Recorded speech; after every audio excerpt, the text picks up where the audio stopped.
Hello again and welcome back. Time to continue our build of this everyday back into the gym and town shopping sort of bike that I'm doing for my son. It's just basically using all parts that I had left over from previous vintage builds, bits and pieces that are a bit too rough to use or yeah, just didn't have use for them. So yeah, so this is just for a bit of fun. I'm not a bike mechanic, obviously been building bikes and tinkering for many years, and just thought it'd be a bit of fun, or my son thought it'd be a bit of fun for me to record what I was doing. And I've been relegated to the workshop. This is my bike room. I've previously been doing recordings out in the kitchen, conservatory areas, and I think as things are continuing, I've been booted out, is the bottom line. So just have a nice cup of coffee. We've got some Vince Martin playing, 1969 eponymous album. So yeah, just to get in the vibe. Been out. This bike literally has not cost a penny thus far. It's all stuff that I've picked up over the years, and you know, we've cleaned everything up in previous videos, put all the sort of essential components on, and this is the first spend to date. So I've simply picked up 2 meters of brand new outer brake cable. I've got a couple of, I had one brake cable in the drawer, got another one, and I've also, not sure if we're going to get around to this today, but also picked up some new, or doubled up to, so that I've got 2 new gear cables, and these are the ones with the tiny little ends, stopper ends, which are the Campagnolo type, to fit in these simplex shifters, because the receiving holes for those are the tiny type. So, but anyway, we'll deal with that when we come to it. Yeah, let's just have a quick look around before we start at some of the components that I'm going to lace these cables into. Okay, so first of all, we've got this Universal 1977 Mod 77 rear caliper, and front calipers obviously the same. And just thought I'd just show you this. It's quite an interesting feature. I used to have a Tommy Godwin bike that I built. It was a bit of a pride and joy project, and that was Mod 68, so even older than this. And they had this same quite strange little mechanism on here. So this is like a release mechanism. Bear in mind, obviously, without any cable tension, this is going to spring open to its fullest extent. It's only when we've got the cable attached that we'll be able to draw this back into the rim of the wheel. And yeah, so this little lever here, the brake cable is going to come down through the outer and then go down and attach to the back side of this little lever attachment here. And what's really interesting is that they've clearly designed this little section here, which is obviously pivoting thus. It actually took me a little bit of time to free that up. It was seized. I used a good old GT85 and a bit of patience to work that back into until it's given us that nice action now. But I imagine that what they've done is they've created this in order to pull everything out of the way so that we could get to this brake block here, to remove that, put a new one in or whatever, and then before representing the the cable down. Obviously it will also, once the cable's been installed, release the whole spring of the mechanism, but it's kind of got a dual purpose for access to that block as well. Obviously in later brakes or more modern variants, they've brought the actual attaching element up into this pivot, which takes it away from any intrusion on this block in any case. And I looked at a modern-ish, a relatively modern Ultegra arrangement, and the only difference is that, I'll show you on this bike here, the only difference is that they've extended the lever out to give sufficiently powerful leverage to this brake system. But yeah, really interesting how they've persevered, obviously, for many years with this mechanism. One concern I had was that, as you're pulling the brake, so as this is being concertinaed, that this would, pop off and therefore release the brake and render it useless. But I'm reassured by the fact that, if I squeeze those calipers nearer to the braking surface and give him a push right in, there is a sufficient angle on that, and that as you actually draw, pull the brake and draw those pivots upwards, as you can see, it's just sufficiently inward that actually the mechanism of pulling the brake is going to actually keep it tucked in there. So yeah, quite an interesting, unique little feature on these universals. And then coming over to the other end, we're going to come along these retaining clips that have been welded onto the top of the frame. 1, 2, 3 along there. Very early bikes didn't have these guides, and quite often you got clips to apply to the frame in various places that you screwed underneath. Very prone to rust, rusting into the frame. They were. And then coming up to our lever, this little slotted universal lever. This is a bit of a combination of parts here that I've cobbled together. I've actually had to resort to, because I couldn't find, the gun hoods on these were absolutely shot, and I've managed to find these Deer Comp hoods that fit this lever absolutely perfectly, and I've inserted a couple of receiving ends into the top of the lever mechanism where our brake outer will go.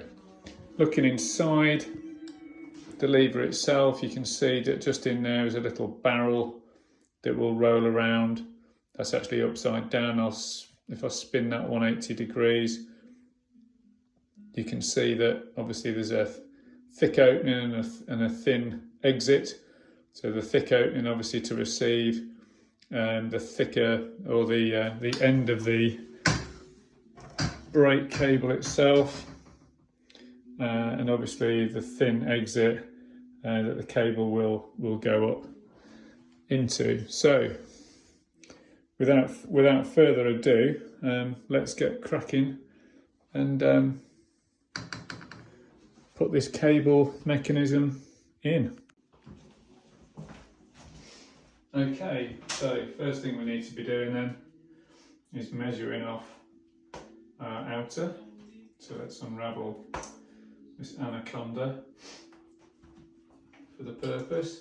Now luckily our Park Tools PCS 10 trusty Park Tools stand here, which I've had for many years, and it honestly it's done me really proud. This, I'm not sponsored by Park Tools or anybody else, obviously at this stage, very early doors. I'm not interested in that. This is just about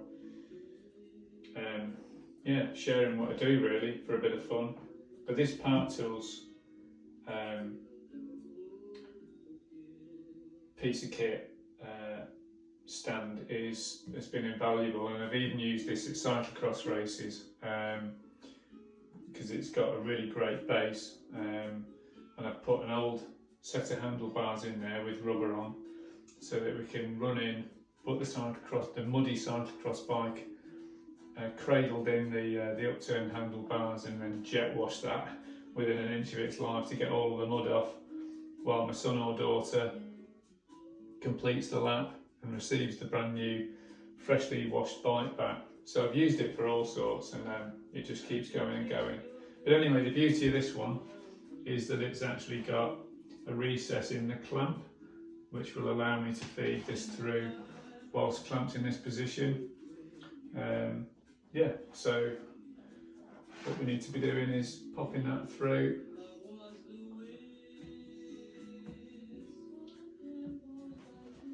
Through the guides, and obviously for rear brake we're going to go up and over to the left hand lever.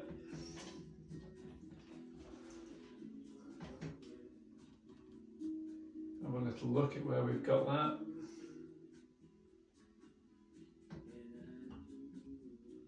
Okay, we don't want to be going too mad with the height on that.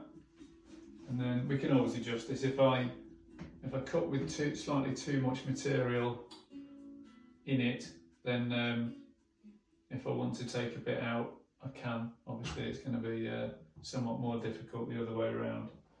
So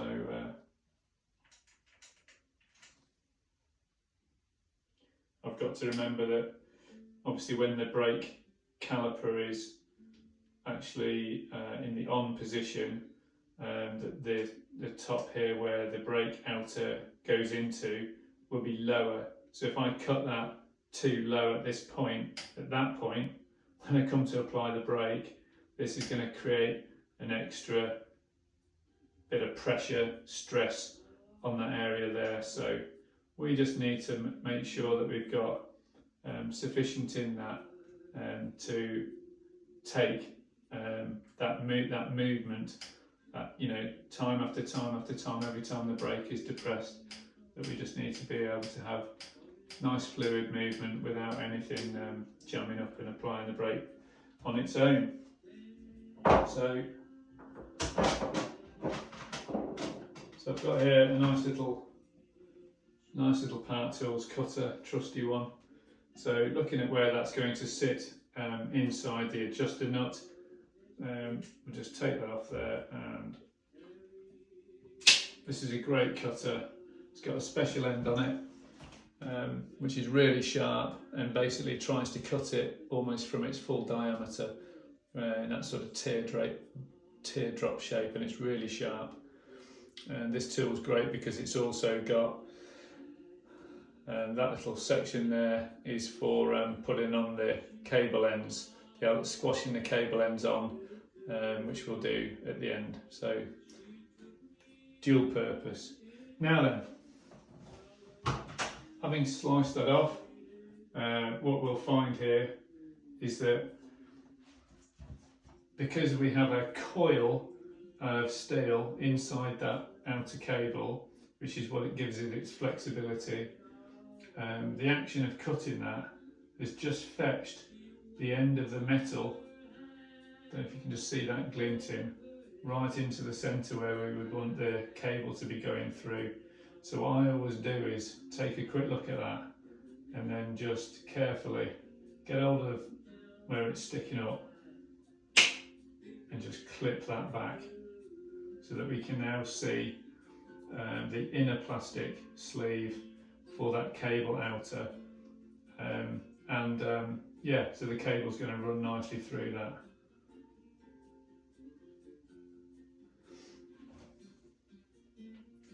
Pop him in, and then I'll repeat the process.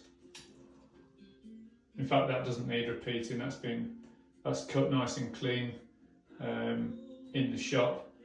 They've obviously thought to just tidy that up for me when they've cut this piece for me, which is about typical of our local bike shop, which is superb.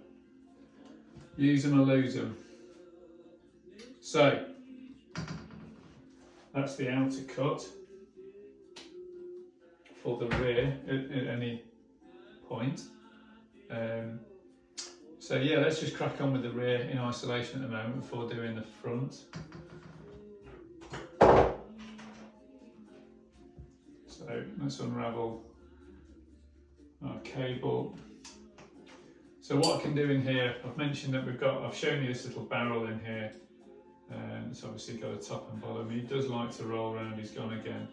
I've seen a lot of people try and feed the old cable, you know, hanging upside down, trying to get underneath there to get this through that little barrel and up the top. But the reality is that if you open this cable up and look down, you can simply, as long as that barrel is the correct way, you can simply reach down and hook it in, which makes that easier. And then just keeping some tension on that.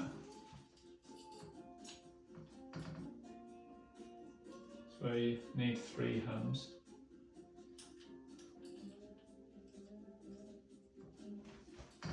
Pop the cable through thus into the outer.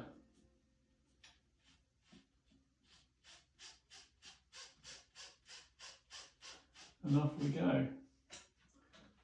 Free him up. And that outer we'll see popping through the end. There he goes. There she blows. Careful not to get yourself tangled up.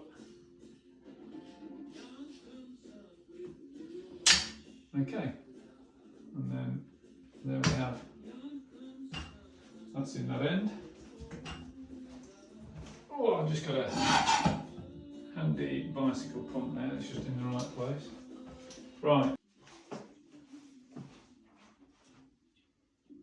Okay, bit of a zoom in. So on this side now, got the cable through.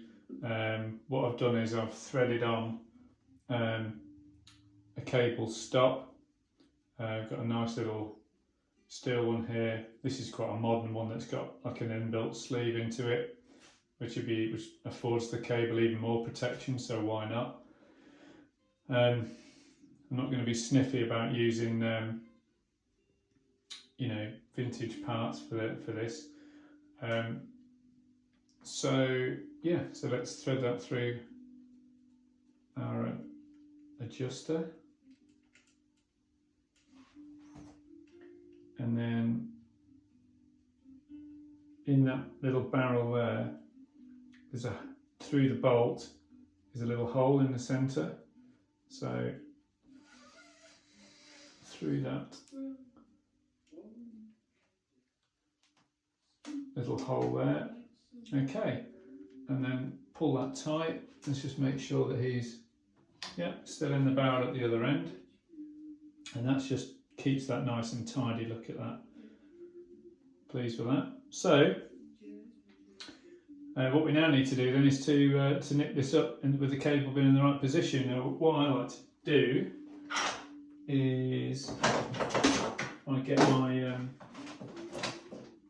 spanner and so forth ready, is if we just pinch the caliper together so that the brake blocks are nicely firmly on the rim, give that a squeeze, right-handed, so little shimmy there, little swap over, and make sure this little mechanism is fully down.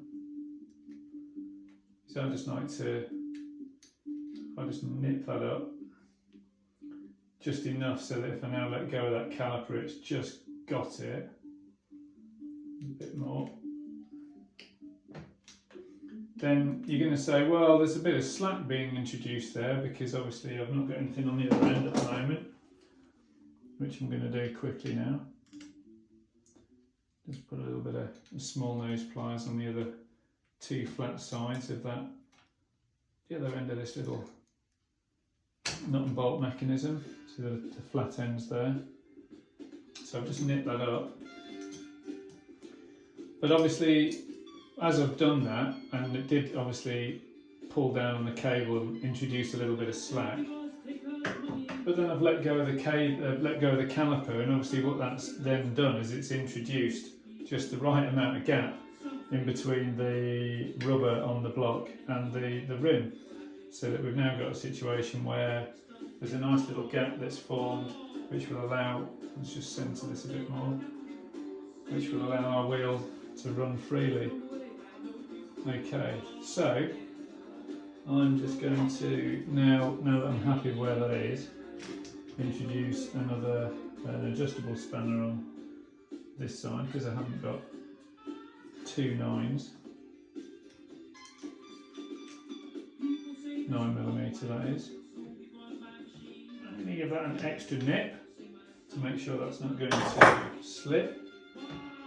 Okay, and then we're going to try our brake. Okay, and that's working just nicely. So panning back out then, so you can see the brake in action now that we've nipped that up. We've got that lovely brake in action there. These are virtually new, these blocks, so they'll take a bit of bedding in, and they usually get some stretch throughout here either end. But that's working really nicely. And don't forget, we have got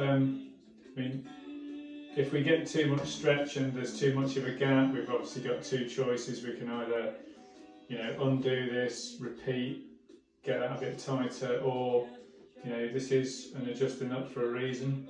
So we can just literally turn that nut if I just take the tension off.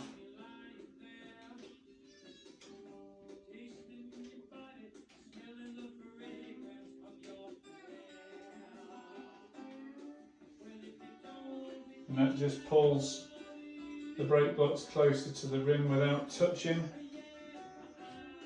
That's even stronger. That's just nice, yeah.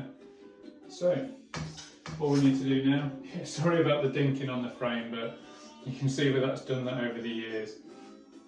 If this was a really, nice build, I would have that wrapped. In fact, for I ought to, stick to my principles. There you go. That's less of a aggressive noise on the ears when that happens. But this is a fairly rusty old frame that I've rubbed down, and yeah, I'm not interested in doing any more with this frame because it's just going to be a workhorse. A dog, it'll never see rain. Probably, I can't imagine my boy going to the gym in the rain on this. So. He would probably say that mudguards are uncool, so not a chance. But yeah, but normally, like I say, you do have to be careful with these because the frames are vulnerable to being dinked from all sorts of areas, particularly handlebars, and also, I've mentioned this before, from that caliper top there, as that swings around the other way, that can hit on the down tube as well. So all we need to do now to finish this back brake off for this session before I go and make myself a nice cup of tea is get that cable the length that we no longer need, and in true Blue Peter style, here's one I fetched out of the box earlier. I've got a nice cable end, a little bit of soft aluminium cable end, and we're just going to pop in the little clamp on these pliers here, give it a good squeeze, and that's nice and firmly attached on the end, and that's one nice back brake onto the front. Cup of tea first though. Okay, so that's the front cable now threaded, and exactly the same as the other one. But I just wanted to show you the cable route because this was taught to me some years ago by a dear friend of mine, Steve Thornton from Solihull, who is a proper mechanic and real proper mechanic, and can build these bikes with his eyes closed in the most perfect order. So the idea is that the rear cable, which obviously disappears off into the into the cable retainers at the top of the frame. That comes over the stem, and the front cable outer threads over the top and underneath. I don't know if you can see that, so that this front cable is being kept out of the way at all times by the back one, which is a really neat trick. So yeah, so that's I need a bit of brake block adjustment on there, but despite the fact that I've only got half a block operating on that rim, that's a nice solid bit of braking, so brake's done. Just for completion then, just showing this brake block adjustment now that we can apply the brake. So it's just a simple case of applying the brake, releasing the bolt, releasing the brake so that I can move the block where I want it, nice and central to the rim, and I'm looking down the way to make sure that that is aligned with the rim itself, nice and parallel. I'm just going to give that an initial nip, release the brake, hold on to the block so there's no movement, spinning that spanner over until it's nice and tight. There we have. Okay, so that concludes today's session, I think. So both the brakes nicely operating. Really pleased with that. It's a nice logical conclusion for today. Going to be doing the gear cables and then chain, and then do the bar tape wrapping to finish, I think, in later videos. So thank you for listening. Those who are interested in the music that's playing at the minute, this is Vince Martin's If the Jasmine Don't Get You, the Bay Breeze Will. He was a fabulous musician, Greenwich Village singer-songwriter, in the same circles as Bob Dylan, and in fact some of the backing artists that are on this album are actually Bob Dylan's. So yeah, we really love the album, that great listen, and I'll put the details for that below. Starting to get into a bit of a groove now with this, and so yeah, any comments down below, and look forward to seeing you on the next one. Thank you.